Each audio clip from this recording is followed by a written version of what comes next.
বেসন হালুয়া বা বেসনের হালুয়া একবার এইভাবে বানিয়ে দেখুন, খেতে কিন্তু অসাধারণ হয়। প্রথমে ১ কাপ চিনি আর ২.৫ কাপ জল দিয়ে একটা সুগার সিরাপ বানিয়ে নিয়েছি। তারপর বেসনটা আমি একটু শুকনো খোলায় ভেজে তুলে রাখবো।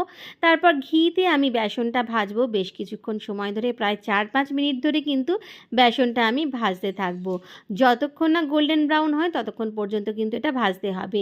তারপর ধীরে, ধীরে এতে মেশাতে থাকবো সেই সুগার সিরাপটা, যেটা আমি প্রথমেই বানিয়ে রেখেছিলাম। একেবারে একসাথে কিন্তু আমি ঢেলে দেব না। একটু, একটু করে এইভাবে কিন্তু সুগার সিরাপটা ঢাললে খুব সুন্দর একটা ঘনত্ব তৈরি হয়, আর খেতেও কিন্তু দারুণ অসাধারণ হয়। এরপর সবটা যখন মেশানো হয়ে যাবে, শেষকালে আমি এতে দেব ঘি। আরও একবার ঘি মেশাবো, তবে ওই একেবারে নয়, একটু, একটু করে ঘিটা মেশাতে থাকবো। ১ চামচ করে ঘি মেশাবো, তারপরে এইভাবে নেড়ে-চেড়ে নেব। খুব ভালো করে নাড়তে থাকবো যতক্ষণ না পর্যন্ত এরকম একটা সুন্দর রং ধরে। এরকম সুন্দর রং ধরলেই বুঝবেন বেসনের হালুয়া রেডি। ওপর থেকে যেকোনো ড্রাই ফ্রুটস ছড়িয়ে পরিবেশন করুন।